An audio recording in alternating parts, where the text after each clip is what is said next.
Thank you. So how many of you would like to have a lot more money in your lives? No, I said a lot more money in your lives. And how many would like to have a lot more happiness in your lives? And how many could stand a heck of a lot more of both in your lives? You've come to the right place. My name is T. Harbecker. Welcome to the Millionaire Mind, the secret psychology of wealth. The first thing I want to do is I want to acknowledge you for being here. There's a saying that says 80% of success is just what? Who can tell me? Showing up. So since I can't reach you all, I need you to do me a little favor. Simply reach around, pat both your neighbors on the back and go, congratulations for being here.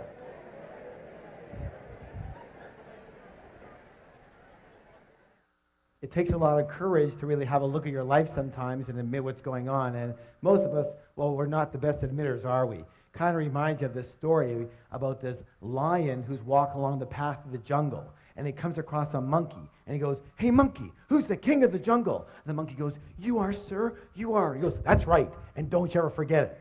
Keeps walking along the path, and he comes across a snake. And he goes, hey, snake, who's the king of the jungle? The snake goes, you are, sir, you are. He goes, that's right, and don't you ever forget it. Keeps walking along the path, comes across a great big elephant. He goes, hey, elephant, who's the king of the jungle?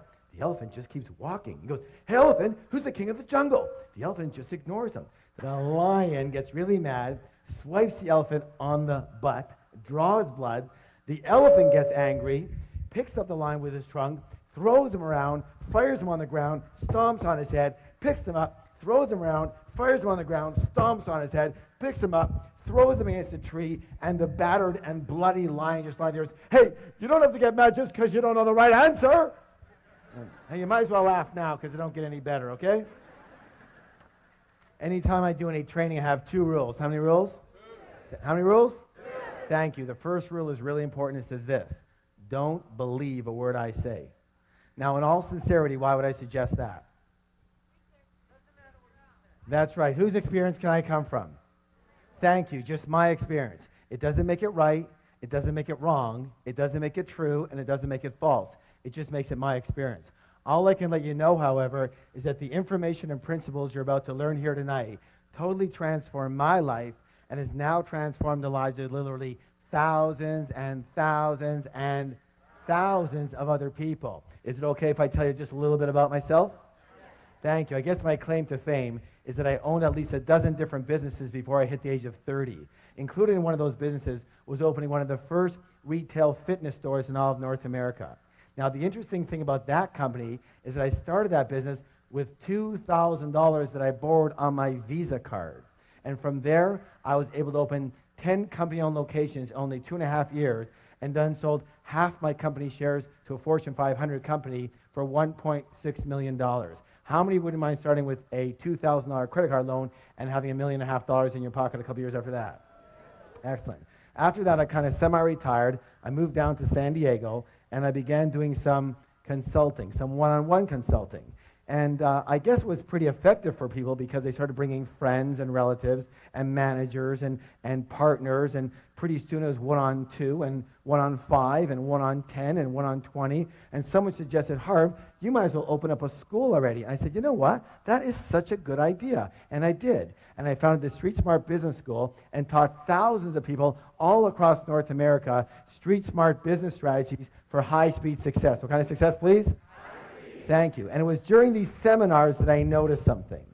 I noticed something very, very, very, very, very, very strange.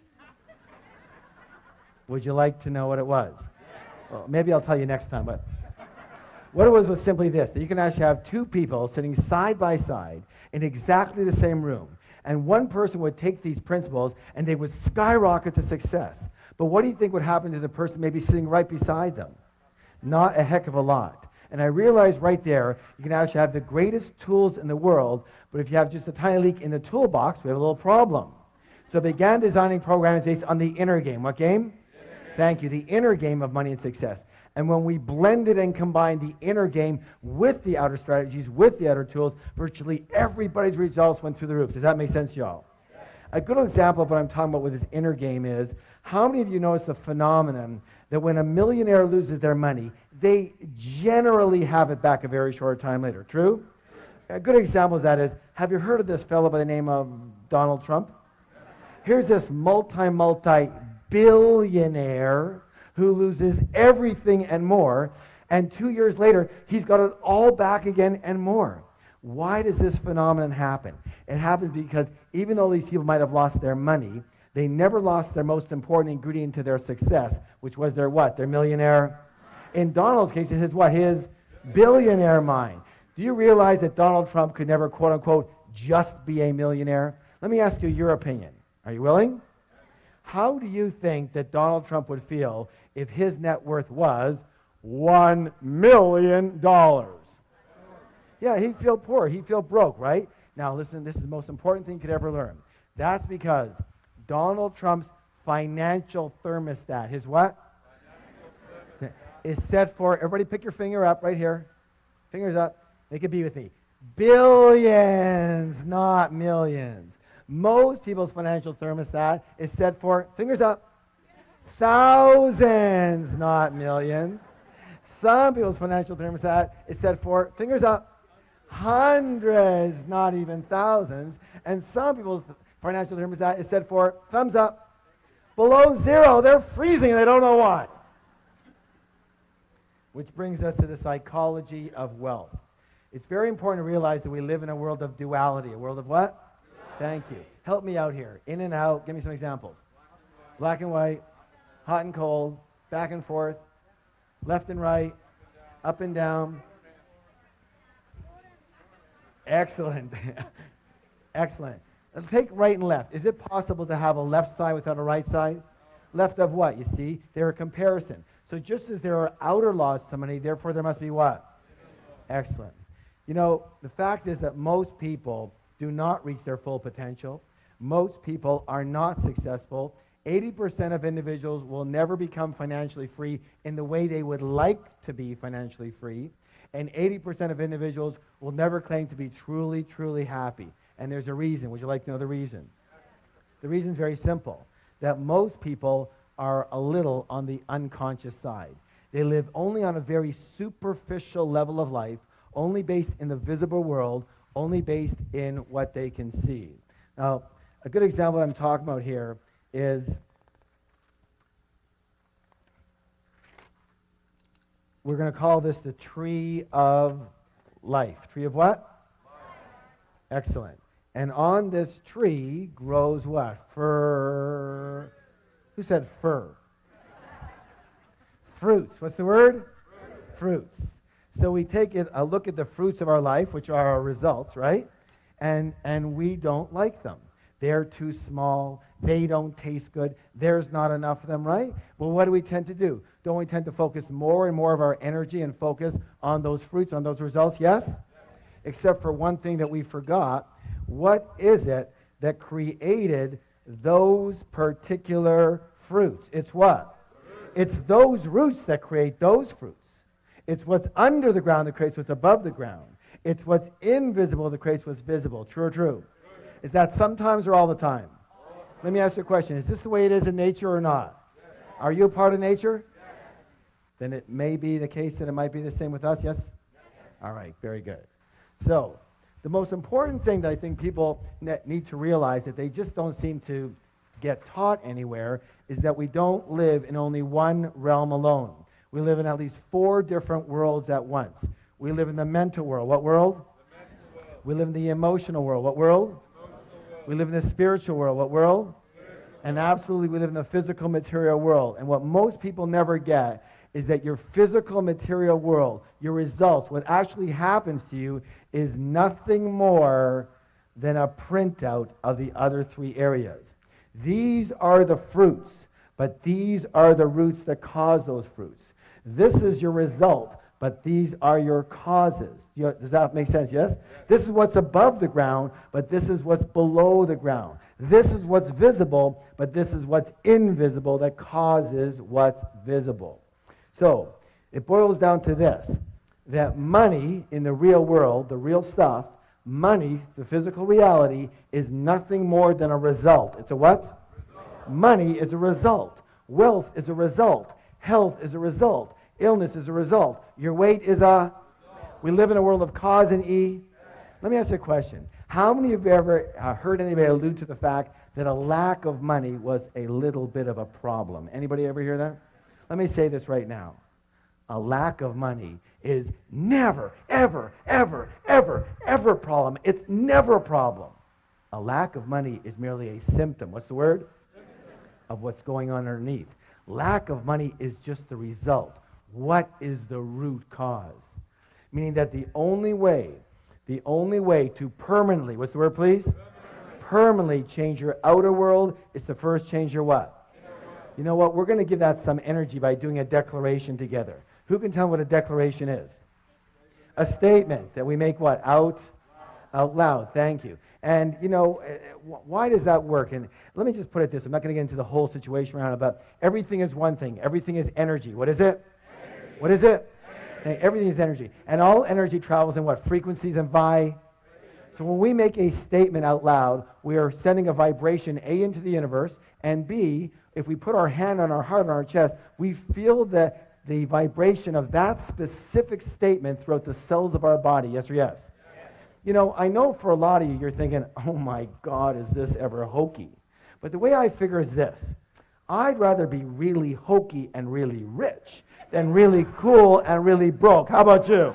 All right, please stand up. Let's have some fun. Let's have some fun with it.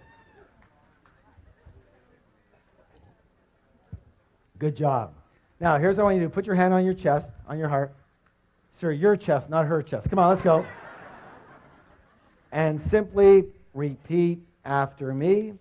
My inner world creates my outer world. My inner world creates my outer world. Again. My inner world creates my outer world. One more time, twice as loud. My inner world creates my outer world. Now, turn to somebody, look them in the eye, give them a high five and say, you have a millionaire mind. I wanted to share with you what's something called the process of manifestation. The process of what? All right, help me out here. Your thoughts, lead to your feelings, which lead to your results. Excellent. One more time, all together. Your thoughts lead to feelings, lead to... I'm very well known for making the following statement. And the statement is even on the very back of the book that we've been talking about. And it says this. It says, give me 5 minutes with anyone, and I can predict your financial future for the rest of your life. How? Very simply. In a short conversation, I can identify what's called your money blueprint. Money what? Blueprint. Thank you. Each of us has a personal money blueprint already ingrained in our subconscious mind. And my friends, it is this blueprint, more than anything and everything else all combined, that will determine your financial life.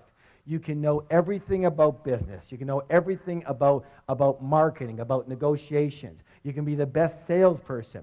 You can be the best at your job. You can know everything about finances. You can know everything about stocks. You can know everything and every strategy about real estate. But if your money blueprint isn't preset for a high level of success, you will never, and I repeat, never amass a large amount of money. And if by chance you do, you will either quickly or slowly lose it. It's very simple. It boils down to that. And the good news is you can actually change your blueprint. Good? So let's talk about the blueprint so you understand it. How is your blueprint formed? The blueprint is formed specifically based on the information. The what? Thank you. The information or programming you received in the past, especially as a young child. Who are some of the primary sources of this information? Parents. Good. Who else? Teachers. Yes, religious leaders. Good. Good. Friends, grandparents. Good. Yes, media. Very good. Culture. Let's take culture. That's a good one. Isn't it true that certain cultures have a certain way of thinking and dealing with money? Yes. And other cultures have a completely different way of thinking and dealing with money? Yes. And let me ask you a question. Does the child come out of the womb doing it that way, or were they taught how to do money that way? Thank you. Put your hand on your chest. Repeat after me. I was taught how to do money. Thank you. And so was I. We were all taught how to do money. And unfortunately, most of us were taught by people who either didn't have a lot of it or who had a lot of emotional issues around it. True or true? So how are we taught? How are we conditioned? 3 primary ways. How many? 3. You guys are doing great. 3. And the first way is called verbal programming. What kind of programming, please? Thank you. That's all about what did you hear when you were young. The second one's called modeling. What's it called? Modeling. That's all about what did you see when you were young. And the third one's called specific incidents. Specific what? That's all about what did you experience around money, wealth, and rich people when you were young. Now, let's talk a little bit about verbal programming. Let me hear some of the phrases that you heard about money, wealth, success, rich people when you were young. What are some of the ones that you heard? Yes, money doesn't grow on. Yeah, what? It takes money to. What else? Money doesn't make you happy. Good. Money's the root of all. Okay. We can't. Yeah. There's never a. Rich people are greedy, criminals, crooks. Wonderful. That's perfect. That's perfect. Yeah. You can't take it with you, right? Spoken like a true spender. All right. Do you want to hear my father's favorite? Anytime I asked him for anything, he'd growl at me and go, "Hey, what am I, made of money?" I used to joke around with him. I go, "I wish. I'll take an arm, a leg. I'll take a baby finger, Dad." He never laughed once. Never once. Let me say this. All, what's the word? All. Each and every statement you heard when you were young, every one of those is lodged in your subconscious mind and part of the blueprint that is running your financial life. Let's talk about the next one, modeling. Here's an interesting one. What were your parents or guardians like in the arena of money when you were growing up? Did one or both of them manage money well, or did they mismanage money? Were they spenders or were they savers? Were they shrewd investors or were they non-investors? Did money come fairly easily in your household, or was it always a struggle? Let me ask you this. Was money a source of joy in your home too? Or was it a source of bitter arguments? Why are we talking about this? Because there's a saying that says this: monkey see monkey, and humans aren't far behind. So generally, we will tend to be exactly like, identical to one or a combination of both of our parents in the arena of money. Unless we're exactly the opposite. Why would someone be the opposite? That's right. It just depends on how angry you were at them or at the situation. You said, "I will never live like this again." Got it? The third way is called specific incidents. Specific what? Specific incidents. Now, the best way to talk about that is with my own life and my own wife. Her name is Rochelle, and when she was 8 years old, she would hear the clanging of the ice cream truck coming down the street, and she would run to her mom and ask her mom for a quarter, and her mom would say, "Sorry, dear, I don't have any money. Go ask Dad. Dad's got all the money." She'd run on over to Dad. She'd go get her quarter. She'd go get her ice cream. She was a happy camper. The next week, she'd hear the clang of the ice cream truck coming down the street. She would run to her mom and ask her mom for a quarter, and her mom would say, "Help me out now. Sorry, dear, I don't have any money. Go ask your dad. Dad's got all the..." She'd run on over to Dad. She'd get her quarter. She'd go get her ice cream. She was a happy camper. Question! What did my wife learn about money? Yeah, first of all, that men have all the money. So when we first got married, what do you think she expected of moi? I'll tell you what, it wasn't quarters anymore. Somehow she graduated. What did she learn about women and money? That's right, that women don't have money. Mom, the deity, didn't have any money, doesn't have money. Therefore, the way of being for a good woman to be is not to have any what? Any money. And so whenever she had money, she'd have to what? Get rid of it. And she was darn good at it too. You know, she's very exact. You give her $100, she spent $100. You give her $200, she spent $200. You give her $500, she spent $500. You give her $1,000, she spent $1,000. Then she took one of my programs. She learned all about the art of leverage. I gave her $2,000, she spent $10,000. There was only one thing we ever fought about. Can you guess what it was? Money. And it almost cost us our marriage. And all I can say is thank God that we learned about the material we're talking about now and how to completely recondition each of our own blueprints, and, this is important, create a third blueprint for the relationship. Create a third blueprint for the what? As an umbrella for the relationship. Now, I want you to know something. As many of you know, as many graduates, we have a 3-day Millionaire Mind Intensive program. And one of the things I'm proudest about that program is what we're able to do for people in relationships around money. Because I know what was hurting me more than anything and biggest pain in my life. And what people don't really get is that each of you have your own blueprint, but you're going to need a third blueprint, like an umbrella blueprint, agreements, for example, on how the relationship's going to work around money. And most of us never entered a relationship with that in place. True or true? And most of us have never looked at it like that and go, let's create an umbrella blueprint, have we? And until you do, you'll always have problems with other people around money. So, all I can say is that it worked like magic, and we have never had a disagreement since. We fought every single day. Now, you would think that's an exaggeration, wouldn't you? I wish. No, some of you going, no. I wish. Every single day for 9.5 years. And we have never had a single disagreement around money since. And now it's been 11 years. Good or good?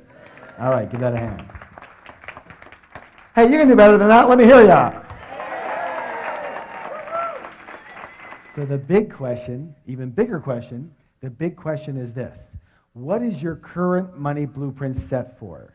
Are you preset for success, for mediocrity, or for failure around money? Are you set for struggle with money or for ease around money? Are you set for working really hard for your money? Raise your hand if you're a big hard worker. Come on, let me see it. Where are you? Good. Nothing more than a preset pattern or program. That's all that is. Or are you set for having a nice balance in your life? Are you set for having a very consistent income or an inconsistent income? You know, the up and down yo-yo effect. First you got it, then you don't. Then you got it, then you don't. Then you got it, then... Raise your hand if you know that one really good. Nothing more than a preset pattern. That's all that is. Are you set for having a very high income, a moderate income, or a low income? Do you know there's actual numbered settings? So are you set for earning, 25 to 50,000 a year, 50 to 75, 75 to 100, 100 to 200, 200 to 300, 300 to 500, nothing more than preset patterns and programs. And are you preset for saving money? Or are you preset for spending money? Or are you set for avoiding the entire subject, if you could? Absolutely. Are you set for managing money well or for mismanaging money? For picking winning investments or picking losers? For trusting people with money or distrusting people with money? How can you tell what you're set for? Well, one of the easiest ways is what? Look at the fruits. That will tell you what the roots are set for. Let me give you an example of what I'm talking about. If the temperature in the room is 72 degrees, chances are really good the thermostat is set for how much, guys? 72. Now, here's where it gets really interesting. Now, imagine that it's really hot outside and the windows are open. Is it possible that the temperature in that room could, say, get to 77 degrees? Yes or no? But what will eventually happen? Thank you. The thermostat will kick in and drive that temperature back down to 72 degrees. Now, is it possible that because the windows are open and it's very cold outside, that the temperature in the room could, say, go to 65 degrees? But what will eventually happen? Thank you. The thermostat will kick in and drive that temperature right back to 72. Meaning that the only way to permanently, what's the word? Thank you. Permanently change the temperature in that room is to change that what? Thermostat. And the only way to permanently, what's the word? Permanently change your money life, your financial results, is to change your money what? Thermostat, otherwise known as your money blueprint. Does that make sense to you? All right, excellent. Now, who can tell me one of the simplest ways to make change? Decide one. What else? Yes, become aware of it. Good, good. Yeah, someone said marry rich. That's good. That's close. That's good. Obviously, one of the easiest ways to make a change is to model. What is it? Model people who have blueprints set for high levels of success. High levels of success, yes? And those people have a name. They're called rich people. And so one of the things we're going to do in the second part of the program here is talk just a little bit about how rich people actually think quite differently than most other people. But before we do that, we have to take a little stretch, so please stand up.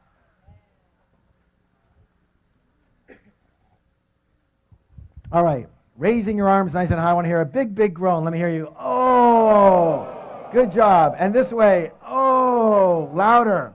And the other way. Oh, and backwards. Oh, and forward. Oh. Give somebody a double high five and say, you're awesome.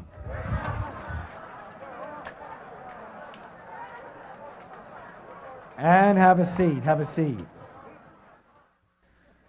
All right, let's get into some of these things that are lots of fun. So, the first way that rich people think quite differently than most poor and middle class people, and when I say poor and middle class, I mean the mentality more than necessarily the result. Of course, it depends on that, yes? All right, so, let's go this one. Rich people believe what?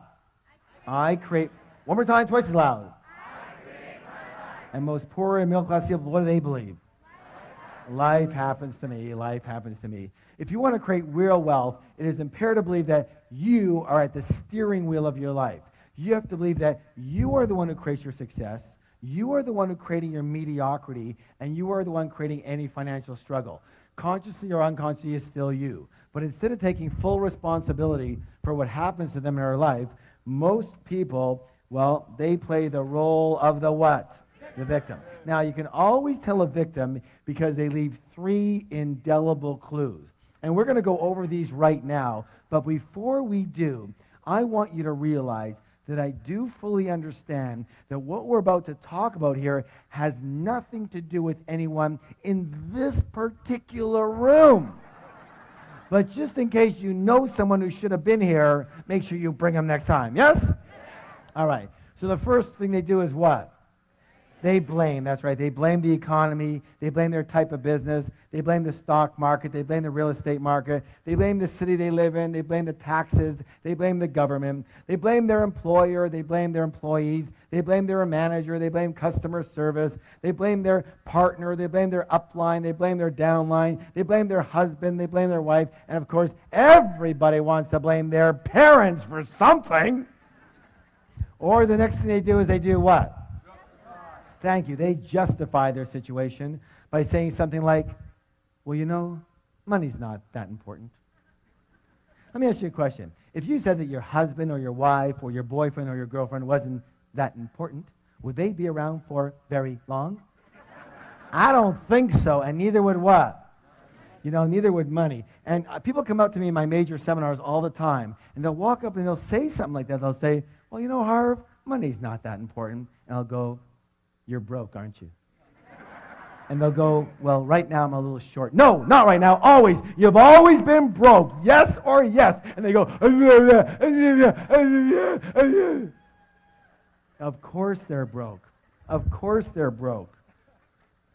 If you didn't think having a motorcycle was important, would you buy one? Would you have one? Of course not. If you don't think having a pet parrot is important, would you buy one? Would you have one? Of course not. If you don't think money's important, would you have any? Of course not. You know, you can actually dazzle your friends with this information. The next time your friend comes up to you and says something lame like that, here's what I want you to do. I want you to roll your eyes up into here and look up into the heavens and put your hands up here on your forehead and go, you're broke. And they're going to go, how did you know? And you're going to go, what else do you want to know? That'll be $50, please, and you'll have a whole new business. Of course they're broke. Let me just say this for the record. Anybody who says money is not important doesn't have any.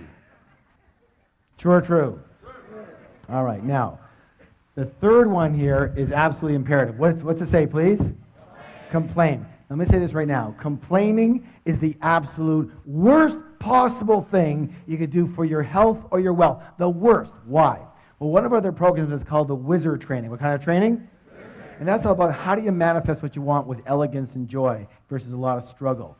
And the way to do that is using universal principles. And so you can be in alignment with the laws of nature instead of fighting against them. Does that make sense? All right. And one of those principles I'm sure you heard of, and it says this. I want you to repeat it. It says, what I focus on expands. Let me hear you. What I focus on expands. One more time. Tell somebody else, please. Excellent. Now, here it is. Let me ask you a question. When you are complaining, what are you focusing on? What's right with your life or what's wrong with your life? And since what you focus on expands, what are you now going to get more of? What's right with your life or what's wrong with your life? Absolutely, you're going to get more of what's wrong with your life. When you are complaining, you are actually attracting crap into your life. When you are complaining, you turn into this big, giant crap magnet.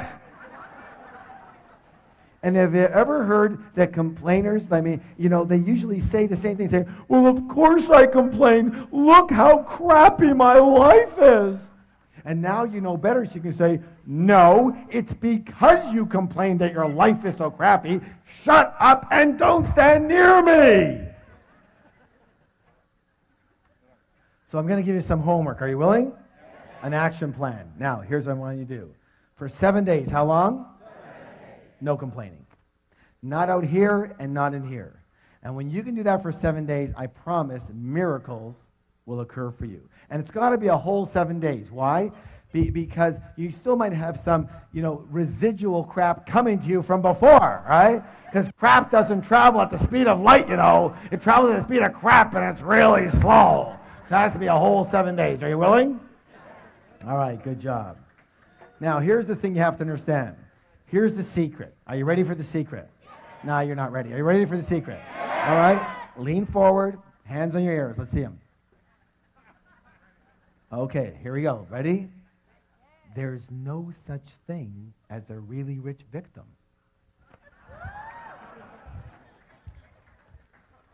Yet being a victim definitely has its rewards, doesn't it? What's the big reward people get out of being a victim? That's right, they get attention. Is attention important to most people? It's the most important thing to most people. Why? Because when we were infants, we made a mistake, and a big one. Almost all of us. And what we did is we equated attention with love for the purposes of survival. But they're not the same at all. Does that make any sense? And because of that mistake, most of us really don't even know about true love. We know about what's called ego love, meaning we love another person for what they do for us versus who they are, having nothing to do with us. And worse than that, we love ourselves for what we do for us. In other words, when we're good, we love ourselves. And when we're bad, we don't love ourselves. True or true? Okay? And that's the biggest problem we have with most people today. And let me say this again, that at the 3-day Million Dollar Mind Intensive, and I know a lot of you have been there, one of the blessings we have is this ability to be able to disconnect those two so that you truly love another person for who they are, which means you can truly love yourself for who you are and accept yourself the way you are right this moment. Good or good? Good. And that's another blessing that we have. And so, as I said, there's no such thing as a really rich victim. So in order to stay a victim and get their attention, these people make darn sure they never get what? Rich. So here's a choice. You have a choice. You can be a victim or you can be rich, but you can't be both. You have to choose. And let me say this right now, and I hate to be so graphic about it, but we came here to learn, yes? Yes. All right. So everybody go like this with your finger. Put it over here. Watch. Every time you blame or justify or complain, you are slitting your financial throat and your happiness throat as well. And people, well, if they want to be around you, there's something wrong with them too.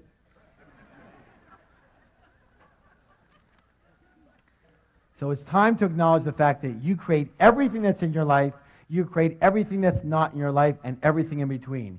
You create your wealth, you create your non-wealth, you created your exact financial situation that you're in right now. Now that's a good thing to know, isn't it? Because if you create it, you can discreate it. And you can create something else. Yes? All right, please stand up for the declaration. Put your hand on your heart. I create the exact level of my financial success. I create the exact level of my financial success. Again. I create the exact level of my financial success. One more time, twice as loud. Turn to somebody, look them in the eye, give them a high five, and say, you have a millionaire mind.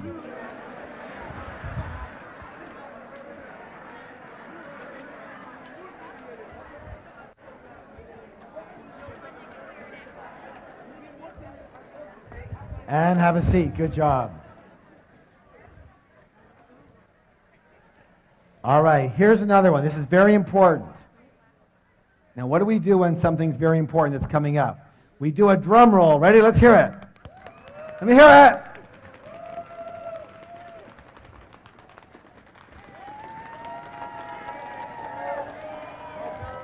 Good job. Rich people play the money game to what? Win. And most poor and old class people play what?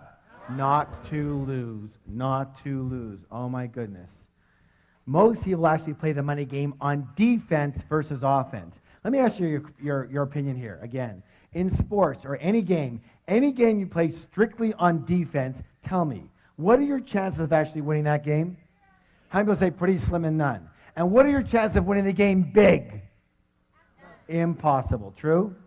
And that's the way most people play the money game on defense versus offense. You know, their primary concern for a lot of people is survival and security.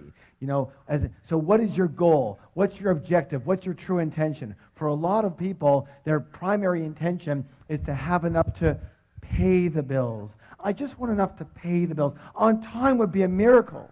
Or I just want to get by. Or I just want to earn a decent living. And due to the power of intention, that's exactly what you're going to get, and not a dime more. Some people know this quite well, yes? Or you have middle-class people, and middle-class people, what's their big intention? They just want to be what? Comfortable. You know, it's so important to them, we're going to write it 2 times. So, there's comfortable, and then there's this word. What's this word? And we all know comfortable leads to rich, yes? Yes? Yeah, and that's not my experience. Let me say this right now, just for the record, in my experience.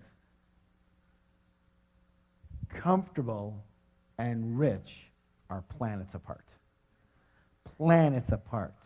What you need to do and who you have to be comfortable is a whole different world than who you have to be and what you have to do to get rich.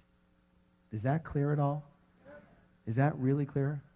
I hope you get it. Because I would say that's one of the number one issues with most people sitting in the room right now. Your goal is to be comfortable. Let me say this right now. If your goal is to be comfortable, you will never get rich. Never. On the other hand, if your goal is to get rich, you're going to end up mighty comfortable. So here's the thought. If you shoot for the stars, you're at least going to hit the moon. Most people don't even shoot for the ceiling in their house, and they wonder what the problem is. All right, here's what I want you to do. Another action. Are you willing to take the actions? All right, practice. Practice makes permanent. So, tonight when you get home, tomorrow morning, I want you, either yourself or with your team, to create a strategy. Create a what? Strategy. To help 10 times the number of people you're helping right now. Whatever business you're in, whatever job situation you're in, I want you to help 10 times as many people. Who can tell me why? Exactly, because that's how you get paid. One of the things we do in our programs is we have certain definitions. And the definition we use of a business person or even in a job is, listen closely, a person who solves problems for people at a profit or for pay. Say that with me. A person who solves problems for people for profit or for pay. Good or good? Good. So what's your job? This is what? Solve problems. And you get paid accordingly. Meaning that if you go out there to make money, what do? But if you go out there to solve problems, and if you go out there to solve 10 times the problems you're solving now, there's a good chance you're going to get how much more money? 10 times. Does that make sense? Because that's what delivering value is all about. It's about solving. Let me put it this way. If you're not solving a problem, I guarantee you're not getting paid. People say, well, Harv, how do I make more money? Wrong question. The better question is, how do I help more people? How do I help 10 times the people? And that's going to take a little strategy. And for a lot of you, it's going to take a little more leverage, a little more systemizing, a little more being based on results versus time. Does that make any sense? Yes or yes? All right, good job. So, please stand up for the declaration. Good exercise, yes. Hands on your heart. My goal is to become a multi-millionaire and more. Let me hear you. My goal is to become a multi-millionaire and more. Again. My goal is to become a multi-millionaire and more. Again. My goal is to become a multi-millionaire and more. And nothing less will do. And nothing less will do. Let's make a high five and say, you have a millionaire mind. Question. In the last one, why did I ask you to add on and nothing less will do? Listen closely. This could be the most important words you hear all night. Are you ready?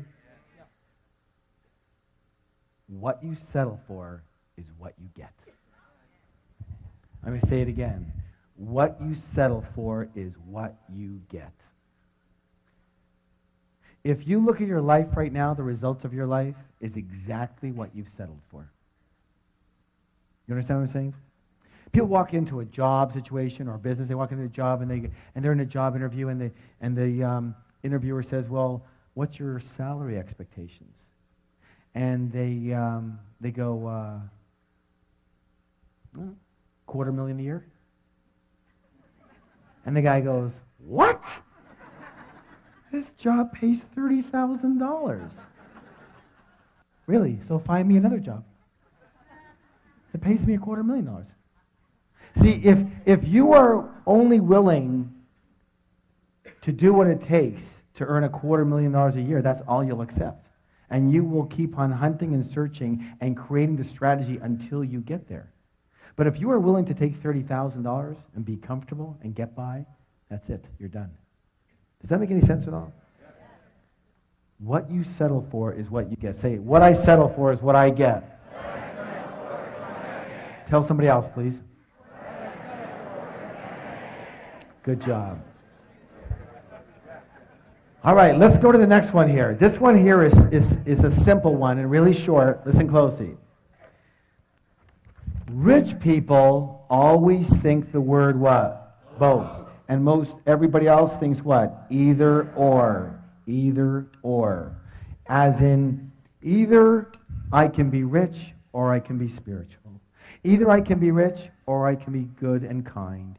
Either I can be rich or I can be generous. Either I can be rich or I can have my health.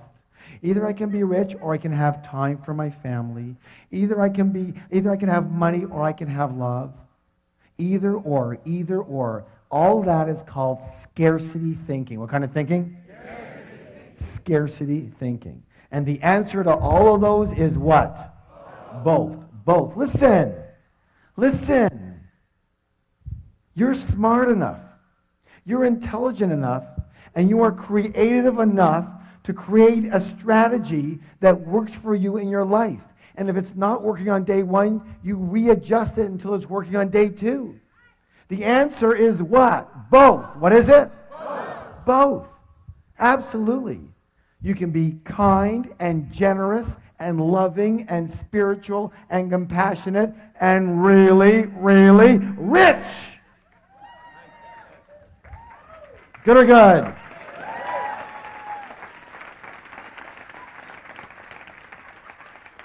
Let me ask you a question. How many of you ever heard the saying, you can't have your cake and eat it too? This is for my money. That is the absolute stupidest saying I've ever heard in my whole life. The all-time dumbest, the hall of shame, all right? You know, in my book, Secrets to the Millionaire Mind, I talk about this a little bit. And we give a lot of what's called wealth principles in the book. I want to read you this one. Rich people believe you can have your cake and eat it too. Middle-class people believe cake is too rich, so I'll only have a little piece.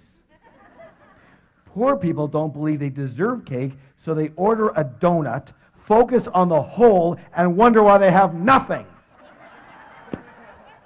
Stand up for the declaration, please.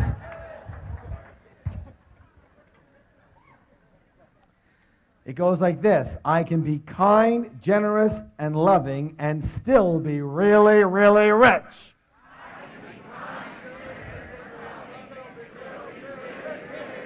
Again, I can be kind, generous, and loving and still be really, really rich. One more time. I can be kind, generous, and loving and still be really, really rich. Give me a high five and say, you have a millionaire mind.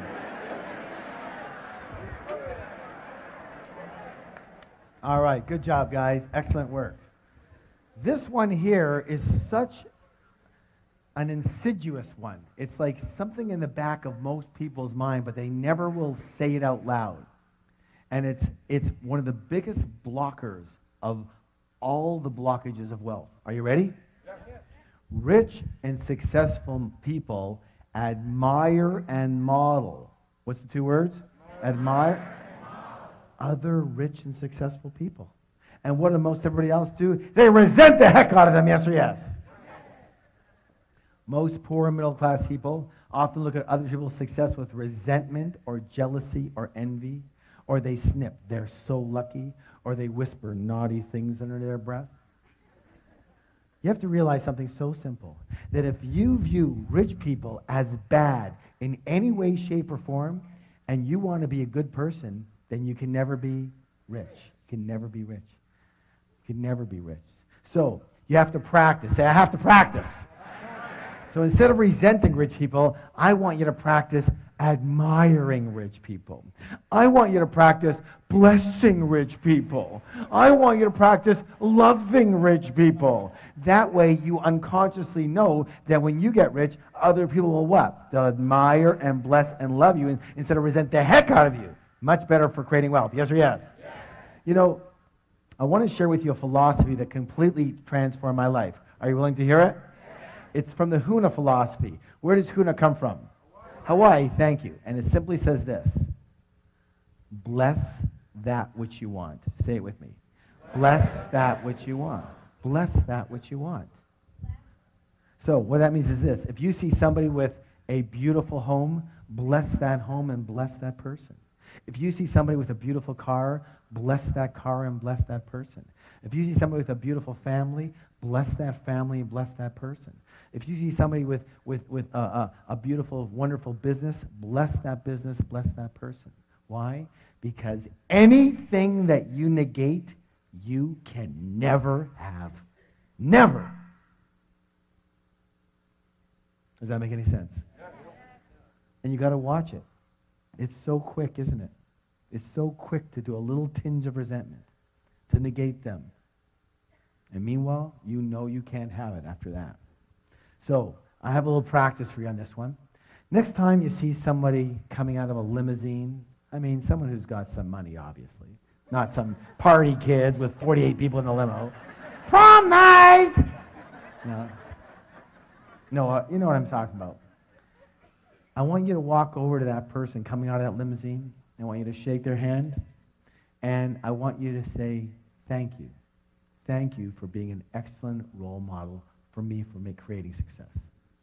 Thank you for being such an excellent role model for success. Are you willing? All right. Please stand up for the declaration.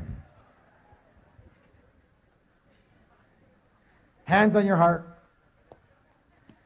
I admire rich people. I bless rich people. I love rich people. I study rich people. And I'm going to be one of those rich people too. Turn to somebody, give them a high five and say, you have a millionaire mind. You know, we're talking a lot about rich people, getting rich, being rich. And some people come up to me all the time, they go, Harv, what's with the rich thing? Like, why, are you so into that? And I said, look, I've been called a financial evangelist. And I take that as a compliment. Why? Because someone's got to be a proponent for it. Do you understand what I'm saying? Amen, right. So, but let's talk about it because it's more than just money. So let's talk about why be rich. Number one, lifestyle. What's the word? Hey, obviously that's the most obvious one for the wonderful lifestyle that can afford you and your family. It's a nicer way to live, yes or yes? Yes. But number two is contribution. What is it? Here's my thoughts. It says this. My feeling is this, that if you have the wherewithal to be rich, it's your duty, it's your obligation to do so. Why? So that you can help people who simply do not have that wherewithal. Does that make sense to you all? Because, and I'll say this, that if you're in this room, you probably have the wherewithal. Especially you self-selected yourself to be here. If you're hearing this message, you selected yourself to be that. You understand? And here's where I came up with that, like very specifically, a good example. A while ago, I was reading in the newspaper about a woman in Africa, Tanzania to be exact, and she has a goiter problem. Do y'all know what a goiter problem? It's like when they have the big, thick neck, right? And it's a thyroid problem. And you know that problem can be completely alleviated with a 10-minute surgery, 10-minute operation, and it's gone. In Tanzania, they have a decent medical system, but it's a pay-for-play deal. In other words, you pay for your doctor or your hospitalization or whatever. This woman with this goiter problem has, and it cost, by the way, $31 for this 10-minute operation. She has been saving for just over 5 years. 5 years, and she has $22. Twice a week, she doesn't eat. She has a newborn child who's going to be another mouth to feed, so she's feeling that it's going to take her another 5 years to get the other $9. So you would think, for goodness sake, someone just send her the stupid $9. Problem. There are millions, what's the word? Millions. Of people in this situation. Millions. Not one, not two, not 10, not 10,000, and not hundreds of thousands. Millions in this situation. So how can you help them better? By being broke or being rich enough to be able to do something about it? Do you understand what I'm saying? And I get this all the time. I get people saying, well, you know, what about the environment? What about this? And what about they're taking all the oil and they're killing all the forest and all that? They. Yes, some of them are. You want to save the environment? Get rich, buy a few million acres and save it.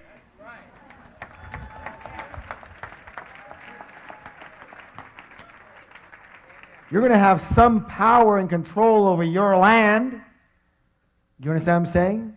Yes or no? Yes. Take responsibility is what I want to say on that. Okay, this one over here, one more here. This is critical. The third reason is for what? Who you have to become in order to create wealth. In other words, who do you have to be in character, in virtue, in traits? How big do you have to be to get rich versus, being broke? And there's certain characteristics that it takes to be incredibly successful. Because what creates success? And isn't it one of the things being one of the best in your field? Yes or no? Yes, yes or no? Yes. Absolutely. Who do you have to be? What do you have to know? Who do you have to be in character to be the best at what you do in order to get paid the most? Does that make sense to you? So who do you have to become? It's a learning process. And that brings us to the next way that rich people actually think quite differently and are quite different than most other.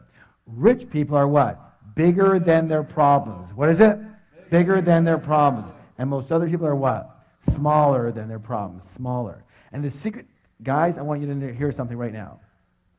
If you will just understand and take action on this one right here, I promise you, mano a mano, heart to heart, your life will just skyrocket. It will go to a whole other level, and you'll see why in a moment. Are you ready? Yes. Listen closely. The secret to success, my friends, is not to try and avoid or get rid of your problems. The secret to success is to grow yourself so you are bigger than any problem. We got the size of you, and we got the size of your problem. And let's do a little scale here. So here we are. Here's you and here's your problem. And we are dealing with, say, a level 5 problem. But you happen to be a level 2 person. Question, is that a big problem or a little problem? That's a big problem, right? But let's say you grow yourself to, say, be a level 8 person. Same problem. Big problem, little problem. Little problem. Now let's say you work with us and you grow yourself to be, say, a level 10 person. Big problem, little problem. No problem. It doesn't even exist in the realm of your mind as a problem. You don't see it as a problem. It's just something to take care of, yes or no? Yes. Let's test this out. How many of you have ever been in a conversation with somebody who's talking about their problem, and you go to them and you go, I don't see the problem here. Raise your hand if you ever had that happen. Everyone's had that happen. Everyone. Because at that point in time, they are smaller than their problem. So it's not about the size of the problem, it's about the size of you. There's always going to be problems, yes or yes? There's so many times in this business, and I'm sure in your business, but when you get to a higher and higher level, you know, the responsibilities become greater. The amount of money invested becomes more. You have, you know, we have 140 employees. You know, there are staff people. There's, you know, huge overheads and lots and lots of what? Quote unquote problems. And my wife says to me all the time, Harv, why did you choose such a hard business? And I go, it's not about the business. It's about me. Because if I can't handle the problems here, you think I can handle the problems there? Because problems are going to be with you all the time. True or true? And running away from them or playing small because you don't want any problems? That's crazy. Let's face it. We're going to have quote-unquote problems. But the size of those quote-unquote problems will depend on the size of us, not the problem. Raise your hand if you've ever felt like, I don't want to get into the big leagues because there's so many problems there. I just want to have a nice, simple life. Raise your hand. Be honest. Come on. More than half of you in here. How's it working so far? You still have the problems, but you're broke. That's the biggest problem of all. True or true? I figure it this way. If I'm going to have problems, I might as well get rich.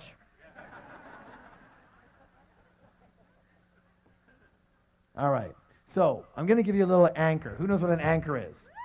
An anchor is what? A trigger so you can remember something. So here's what I want you to do. From now on, every time you look at something you perceive as a major problem in your life, here's what I want you to do. Are you ready? I want you to do this. Mini me, mini me, mini me, mini me. So you can remind yourself that if that's a big problem, you must be very small right now. And you better put your attention where it belongs. What? On the problem or on you? On you. That's right. On you. And you don't give up, and you don't get taken out, and you don't bail out, and you don't say, well, this is too hard. I want to do something different. How many have ever said something like that? How many say something like that almost every day? It's not the size of the problem.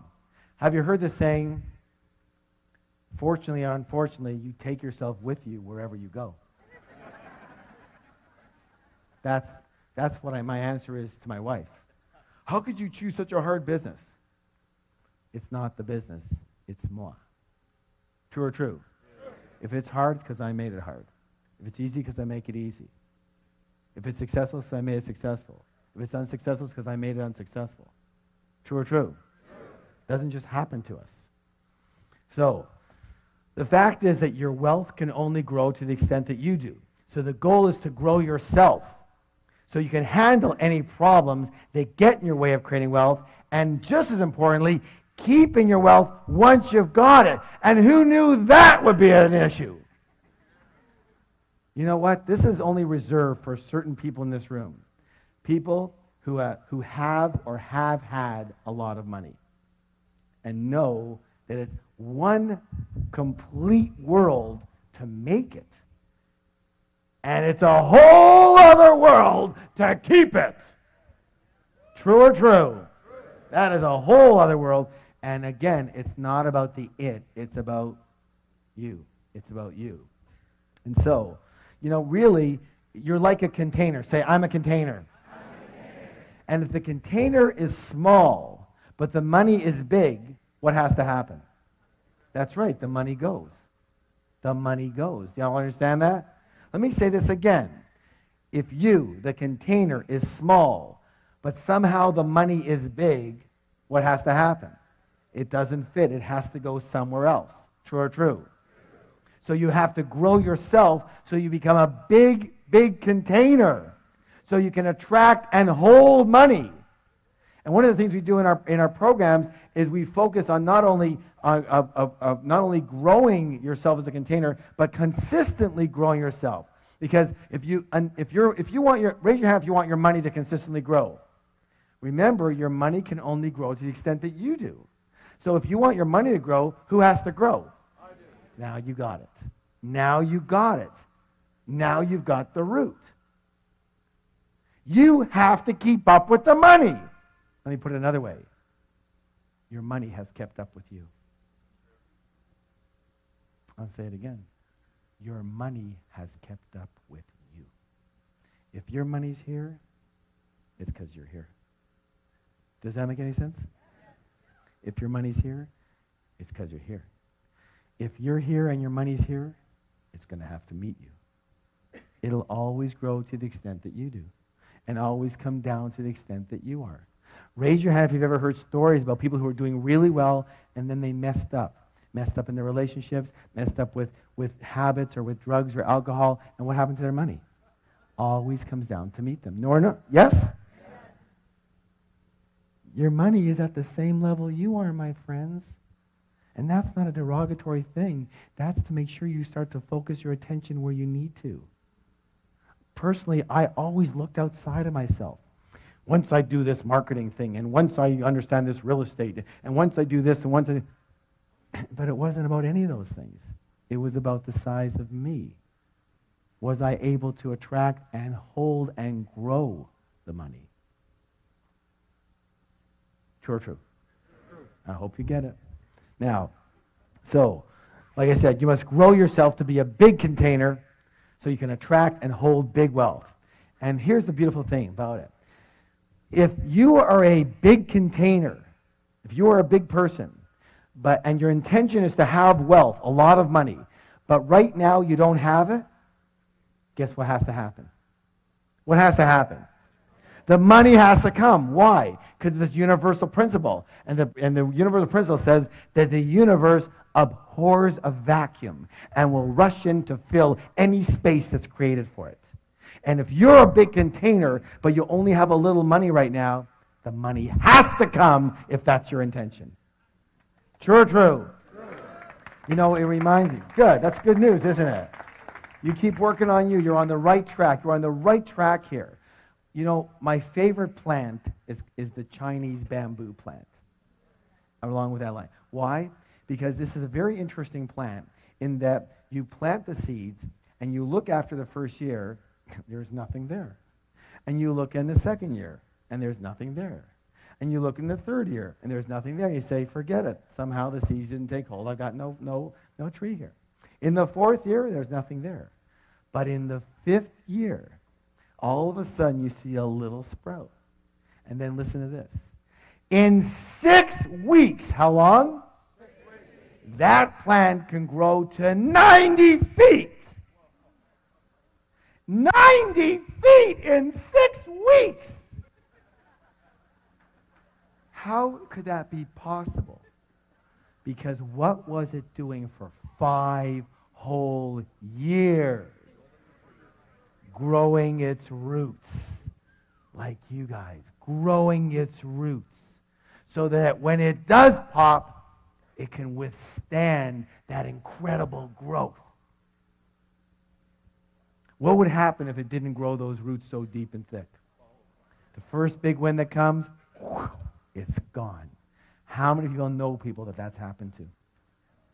Because the roots weren't dug deep enough. Do you understand? Give someone a high five and say, you're on the right track.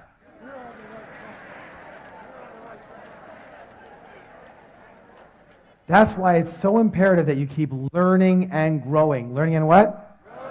Because listen closely. This is very important. Because if you're not growing, you're automatically what? Dying. I'm saying it again. If you're not growing, you're what? Dying. If you're not sure that that's a scientific fact. I'm not a scientist, but ask any scientist and any person who's involved in physics. Raise your hand if you have a plant or flower at home. If your plant's not growing, what's it doing? It's dying. Any living organism, same with us. And that's why I have a message for all you guys and all you gals who are a little, say, semi-retired or retired or a little older and going, there's nothing left to do. Just kind of play around, and that's okay. But guess what? You're going down. You're going down. If you're not growing, you're what? Dying. That's why being comfortable sucks. That's why it sucks. Because you can't stay comfortable. You can't stay stagnant. You're either going up or down. It's a dynamic universe. Yes or yes? Yes. So forget comfortable. You keep on growing. Well, I don't want to kill myself. What does that mean? I don't want to kill myself. What do you think? To grow, you have to kill yourself? No, being comfortable and stagnant, that kills you. It's not these either-or stuff. It's the words I don't want to kill myself. I'm never going to have time for anything. Well, why don't you create time for things you want to do and create time for business and create time for your family?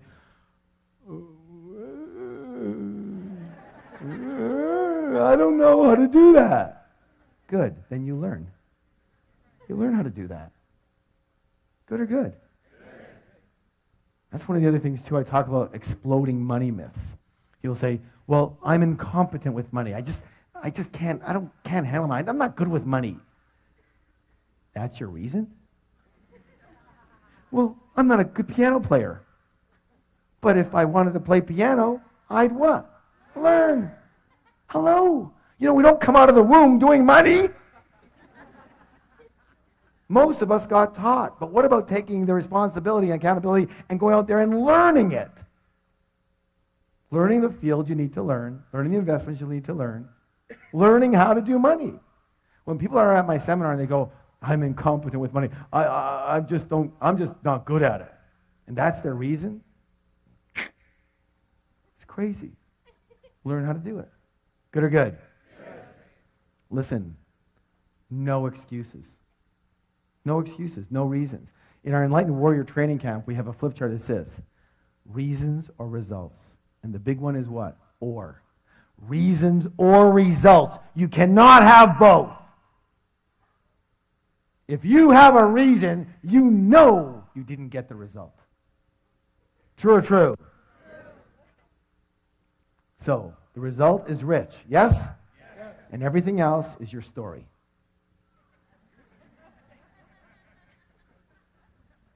It's just not the right time now. Thanks for sharing. That's great. You're broke. All right. Please stand up for the declaration. Hands on your heart. I am bigger than any problem. I can handle any problem. Nothing will stop me from creating wealth. Turn to somebody, give them a high five and say, you have a millionaire mind. All right, this one is really, really important.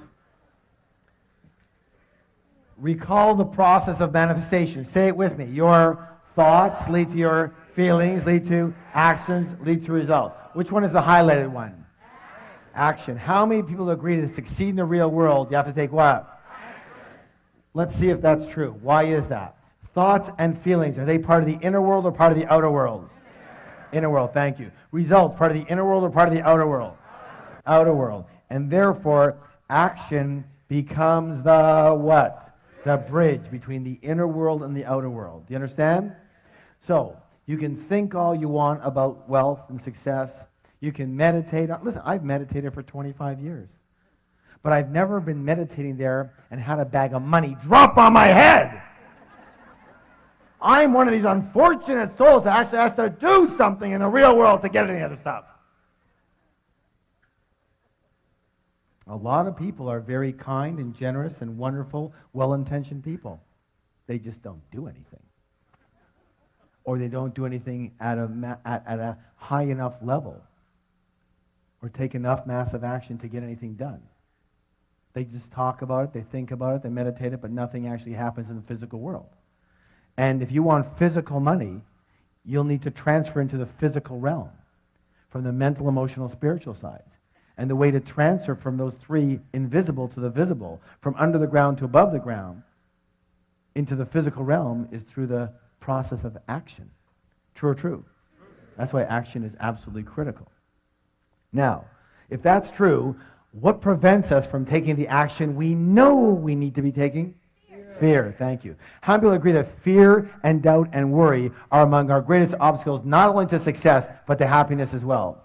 Excellent. And therefore, one of the biggest differences between rich people and most other people is that rich people are willing to do this. What's it say? One of the other programs we teach is called the Enlightened Warrior Training. And it says that the true warrior can tame the cobra of fear. What's the key word? Tame. It doesn't say kill the cobra. It doesn't say get rid of the cobra. It doesn't say run away from the cobra. It says what? Tame the cobra of fear. Let me say this right now. My friends, listen closely. Listen closely. Are you listening? Yes.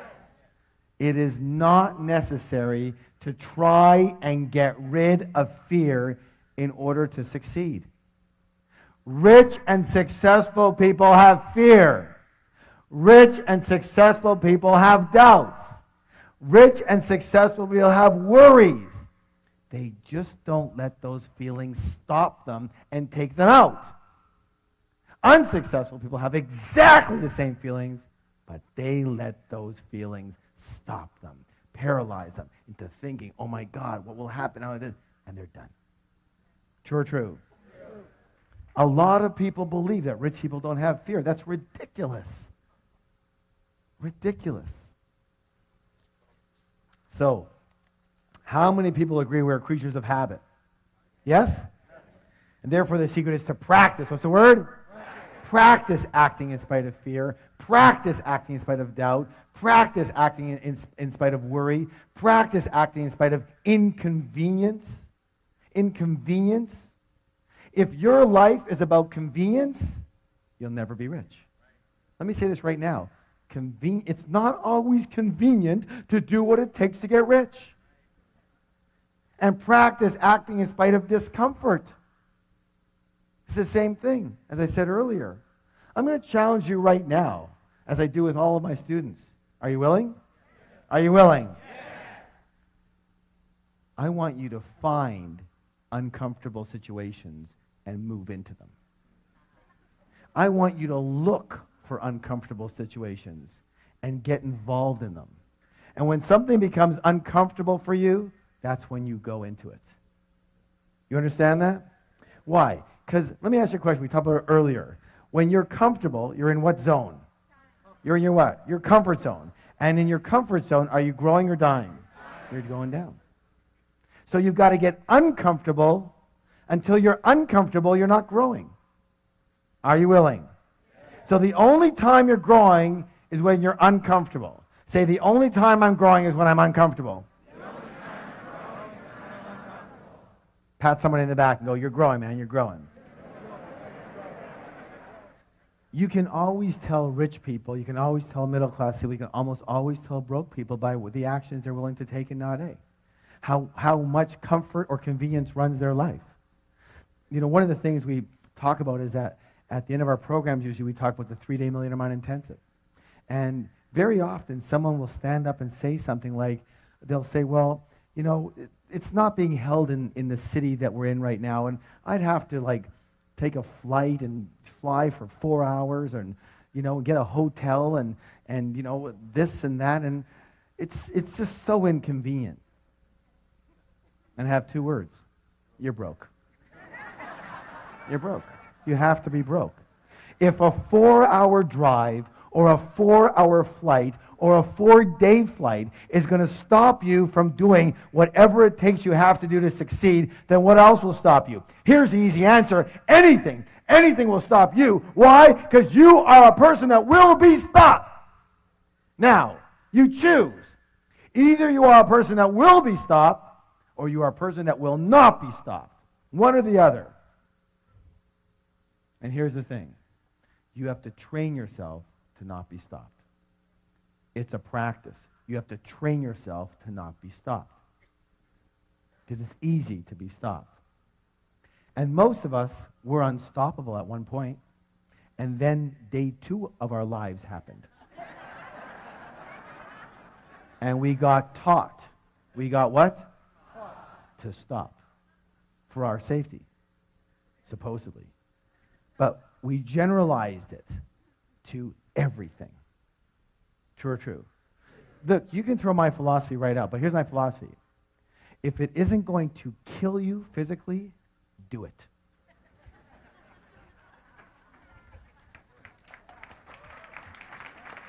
Just do it. One of the things I've been noticing lately with a lot of the rich people I've been dealing with, very rich people, is they're willing to take a shot. It's amazing. I'm a lot less risk prone than they are, but I also see where I am and where they are. Now I do pretty well, but these guys do amazing. And it's like, you give them a proposal and they go, that makes sense, that could work. Yeah? All right, let's give it a shot. And I'm going, well, I'm not sure it's going to work. I know, but let's give it a shot. Well, I'm not sure that's going to, I know, but let's go for it. Let's give it a shot. What's the worst that can happen? Oh, we lose a few bucks, we try another thing. Well, okay. You understand what I'm saying? They're willing to go for it. And we, like if someone's going to get a little upset with us, no, I don't want to do that then. Well, what if I lose what I've got? No, I don't want to do that. I'm going to keep it simple.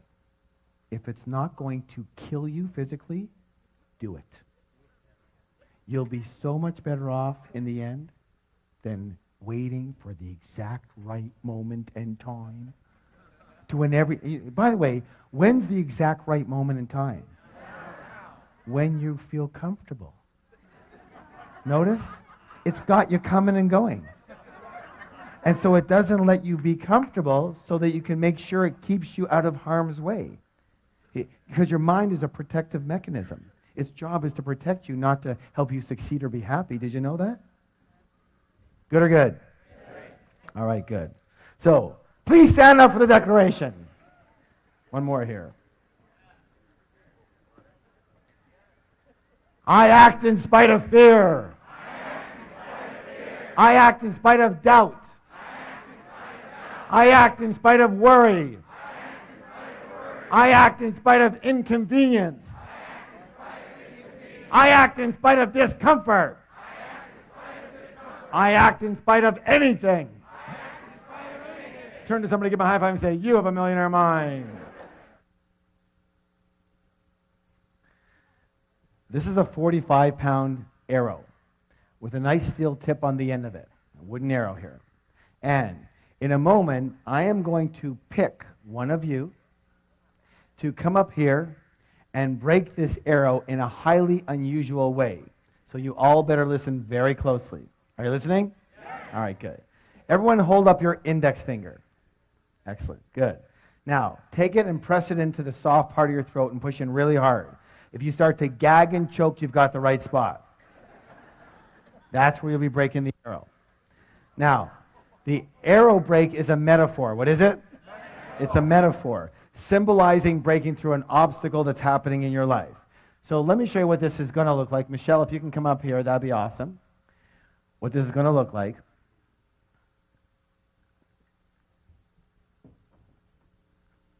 Just hold on to that for a second here. All right. So what's going to happen in a moment, just bring your hand up here for a second. What's going to happen in a moment with this person is going to be coming up here. They're going to put the back of the arrow into the glove and the steel tip point into their throat like that, okay? And then when they're ready, or if they're not ready, they're going to walk into the arrow and hopefully break the arrow before it impales them. What? Hopefully. Hey, we have a very good track record. We're up to like 65% now. That's a passing grade, you know. All right. Now, a few rules. Rule number 1. When you're up here, you absolutely must keep your mouth closed when you're doing this. Who can tell me why?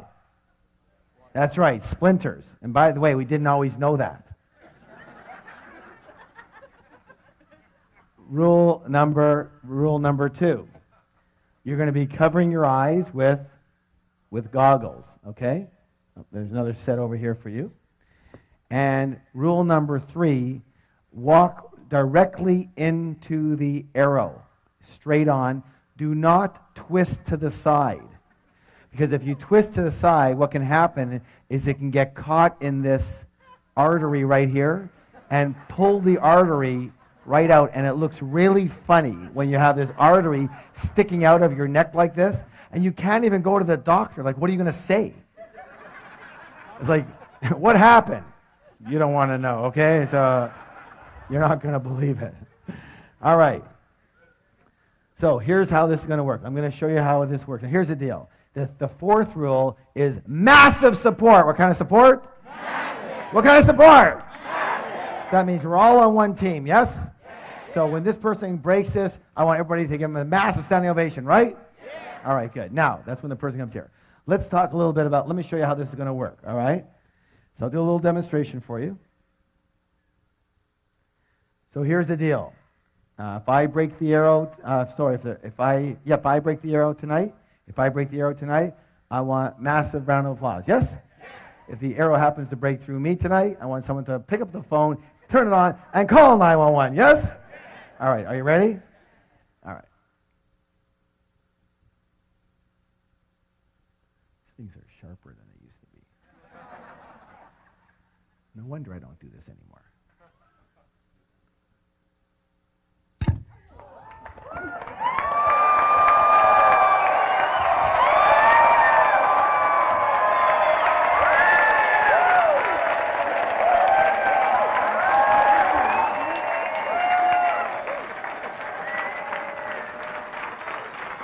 Thank you. Excellent. Have a seat.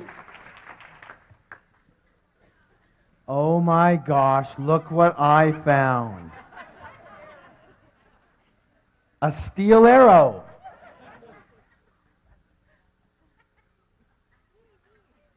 This one's like so nervous she's scratching herself. I like the people who throw their pencils down to look for them so that I can't see them.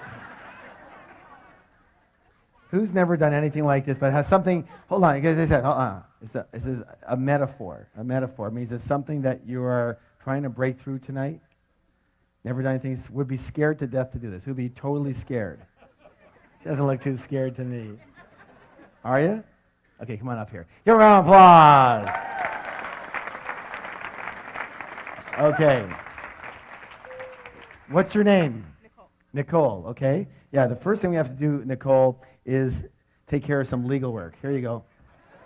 Here you go. So you're going to sign a release form. Seriously? Yeah, seriously. Are you kidding me? So print your name over here. It basically says that we accept no responsibility for your death or injury. Okay. And the date today is what? Okay. I can't even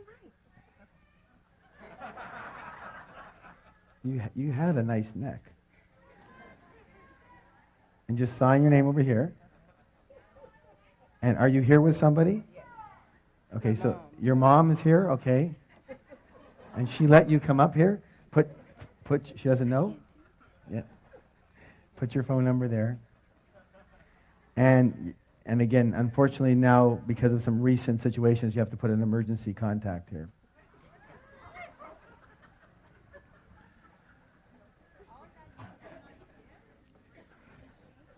Now, remember what we said about support, right? Okay. Now, here's the deal. Okay, you're doing great. Perfect. Good. Now, hold on to this. And here's how this is going to work. Just wait for a second here. Now, remember I said that the arrow break is a metaphor. What is it? Metaphor. So it represents something that you want to break through in your life, a belief or a habit or a fear or a way of being that hasn't been working for you, right? Now, so your name was what? Nicole. Nicole is going to represent all of us, everybody, yes? All right. So here's how this is going to work. So she's breaking for you right now. This is what we're going to frame this. She's breaking for you right now, And so I want everybody to close their eyes. Everybody looking at this, watching it, hearing it, close your eyes. And I want you to determine what is it that you want this arrow break to mean for you. What does it represent? What does it symbolize you breaking through in your life? What specific fear or doubt or concern or belief or habit or way of being or situation does it mean you breaking through as a metaphor in your life? And come up with one. And the same with you, Nicole.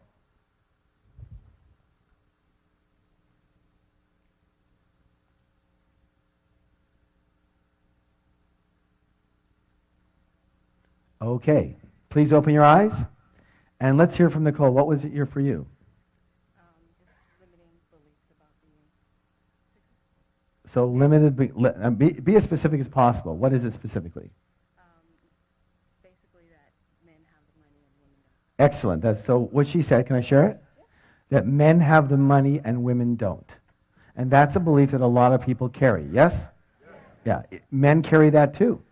That's why they handle money certain ways. True or true? And many, many women grew up with that belief. Yes? It's very hard to break that belief, but we're going to break it right now.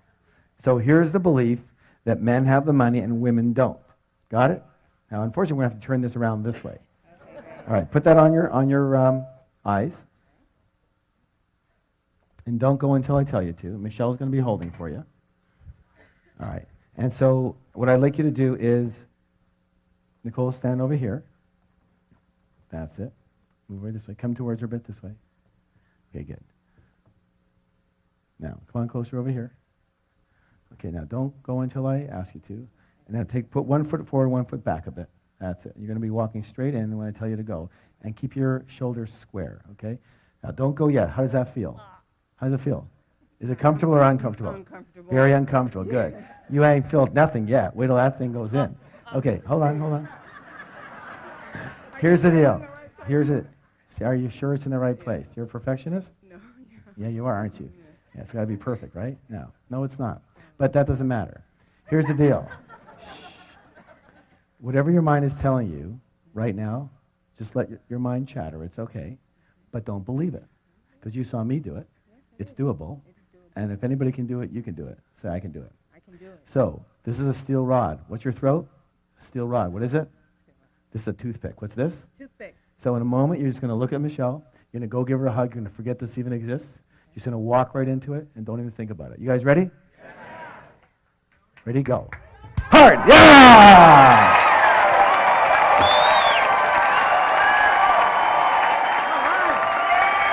Yeah, girl. Hold those up. Hold those up. Hold it up.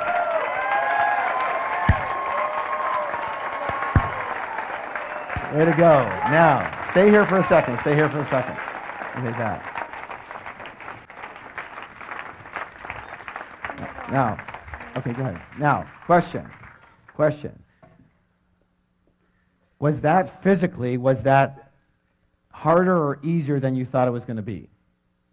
Yeah, the actual act was easier than what she thought it was going to be. Yes? All right. Give her a round of applause. Thank you so much.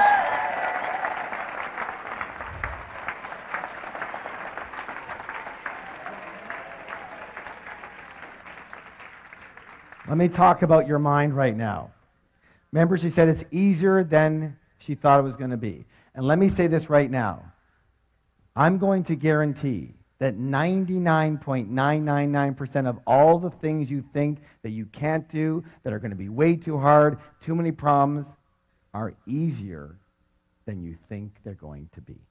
Raise your hand if that's ever happened for you, where your mind has made something up to be, oh my God, and then when you did it, it was like, what was the big deal about? True or true? Let's talk about that. Let's listen closely. Your mind is the greatest soap opera scriptwriter in history.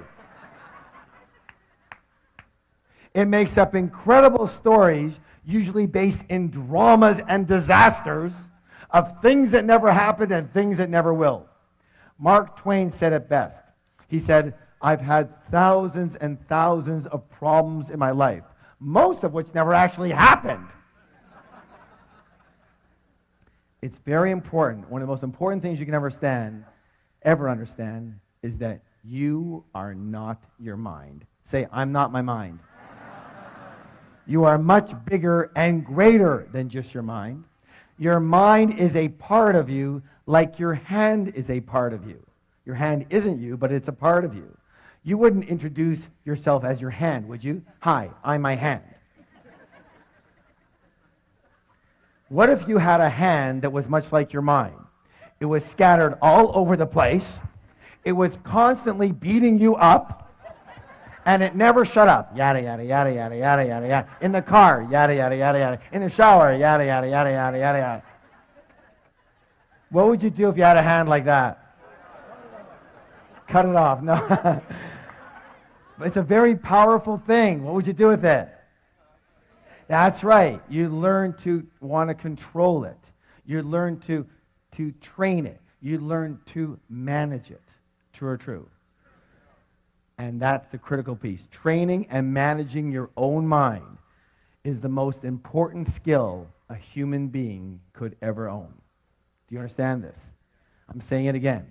Training and managing your own mind, that voice that you so believe, is the most important skill you could possibly own. For with that skill, you truly will be successful. And you truly can be happy. Do you understand this? Because I'm going to say this right now, and a lot of them are going to shoot me for it. But there's only one thing that can stop you. The voice. Not yourself. The voice. The voice. That you've bought into that that's who you are. That voice is not you. It's simply a part of you. That it's the protective mechanism part of you. Its job is to protect you. It's like the sentry on a ship. It's not there to be the social coordinator, the success coordinator, the happiness coordinator. That's not its job. Your mind is a survival mechanism, and its primary purpose is to protect you, which means to keep you where you are. It's like an overworried mother. It's doing its job way too well, but we buy into it. What would your life be like if you had an overworried mother constantly ragging on you? No, no, no, no, no. What would your life be like? You would be so contracted and small, you'd never do anything. True or true? True. Yet to an extent, we're all like that. We're listening. We're buying the voice of protection when there's no need to do it. That voice is not who you are. You are much bigger than that. When Nicole came up here, she was shaking. She couldn't even, that's what what was her mind telling her? Oh, what did I get myself into? Why did I do this? You're so stupid, Nicole. Why do you? Well, maybe she didn't say quite that, but something like that.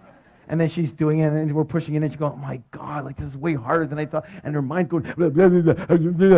And then she goes, boop, no problem. And isn't that the way it is? Yes or yes? So, let me say this right now. In my book, Secrets of the Millionaire Mind, the final wealth file, number 17, says this.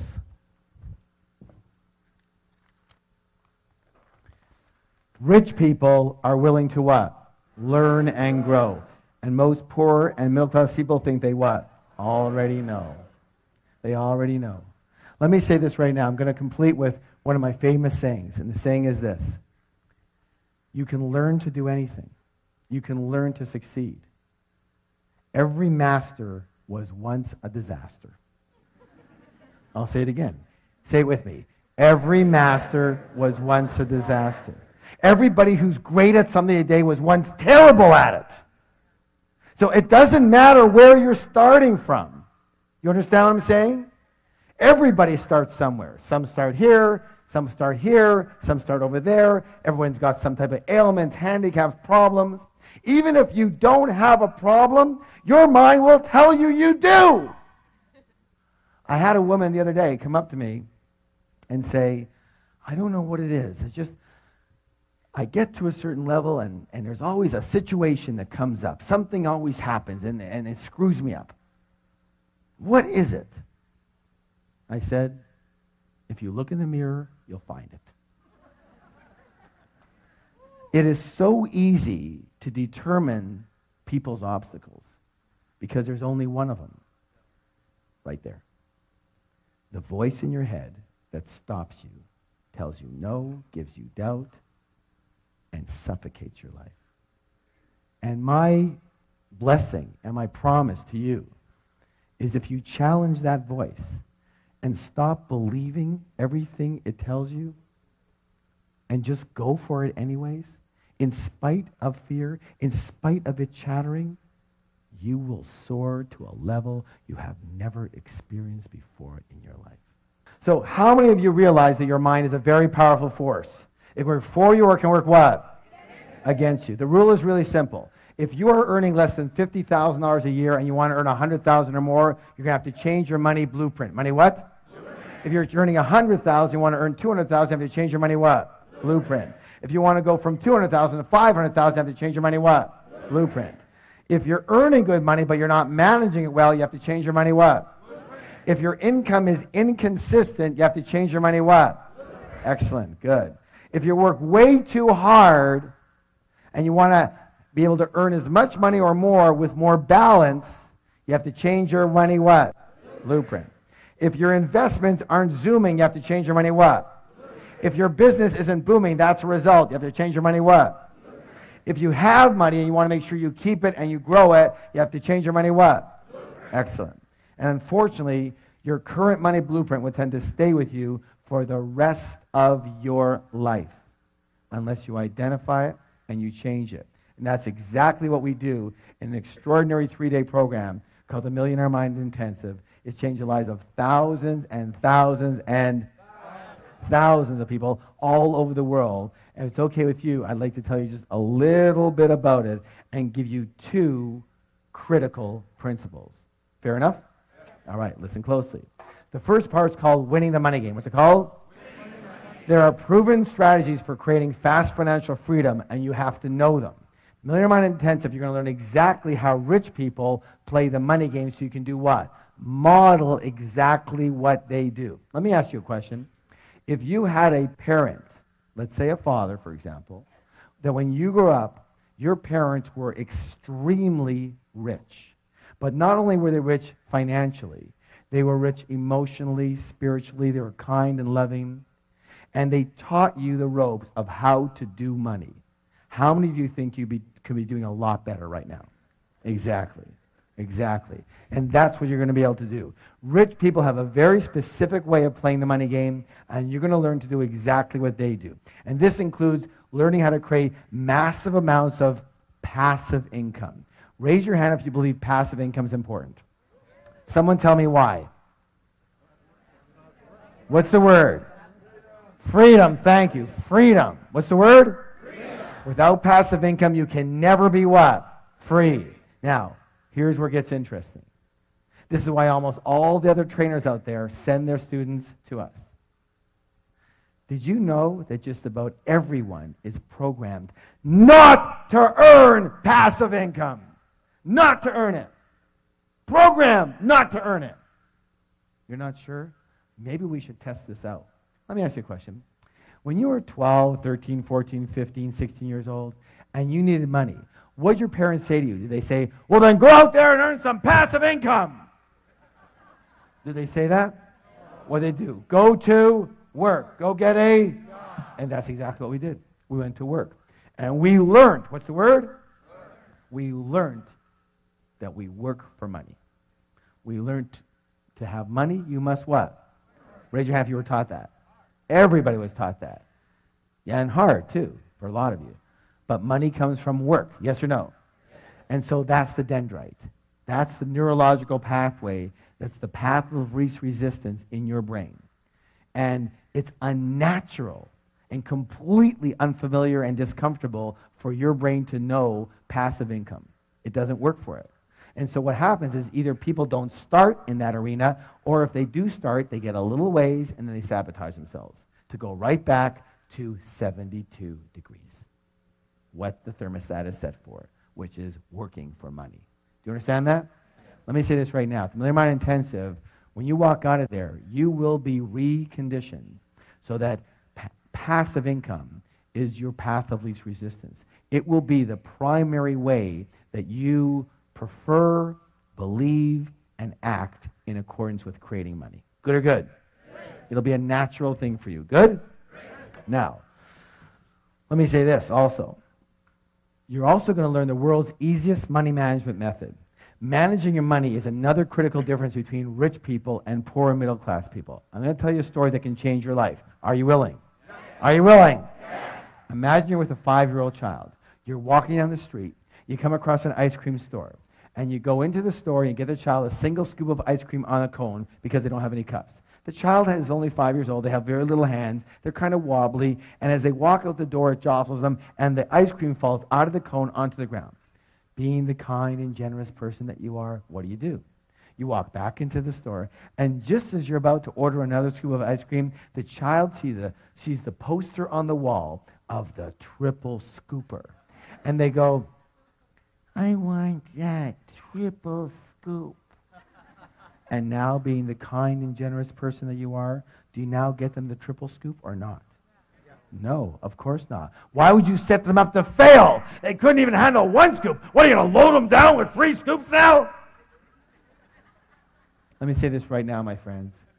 We live in a loving and supportive universe. The universe wants you to win. It wants to support you. But it has the same rule. And the rule is simply this. And I'm going to nail half of you right now as to why you're not doing better with your money. It's simple. Until you show you can handle what you've already got, you won't get any more. Most people are walking around with 1 or 2 scoops dripping all over the place. It's a complete mess. And they're going, give me more, give me more. And the universe is going, why? I gave you more. Look what you did with it. Some of you are laughing nervously. Let me say this right now. You're going to learn the simplest, easiest, most effective way to handle money that you've ever seen in your life. A 5-year-old can do it, and 5-year-olds do it. And when you start handling your money like this, when you simply show whatever you believe in, whatever universal power, whatever yourself, your inner self, whatever you want to show, when you simply show that you can handle what you've already got, even if it's just $1, you watch. And I don't use this word lightly, but you watch as miracles occur for you. Things you could have never dreamed of, things you could have never planned of. They just start happening for you. Why? Simple. When the child can hold a single scoop, you are very willing to get him another scoop. True or true? True or true? How many of you got a big hit out of that one right there? Okay? You need to start handling your money in a very easy and effective way. Now, in short, you're going to learn a step-by-step method for winning the money game so that you never have to work again unless you choose to. Raise your hand if you'd like to have that choice. Raise your hand if you'd like to have the choice a lot sooner than later. Then we'll see you there. Now, part 2 is the inner game, conditioning yourself for natural and automatic success. And in this section, listen to this, we actually identify your current money blueprint. And using several extremely high-impact processes, we actually change your blueprint right on the spot, right there, right on site, right on the premises, right that weekend. We don't teach you how to change your blueprint and send you home to change it. Why? Because you won't. Why? Because we're creatures of what? Habit. Now, here's the thing. Did you know that there's 2 kinds of habits? How many? How many? There's doing habits, But just as importantly, my friends, there's not doing habits. And everything you're in the habit of, everything that you're not doing right now, you are in the habit of not doing it. So we can send you home with anything, but you're not going to what? Do it.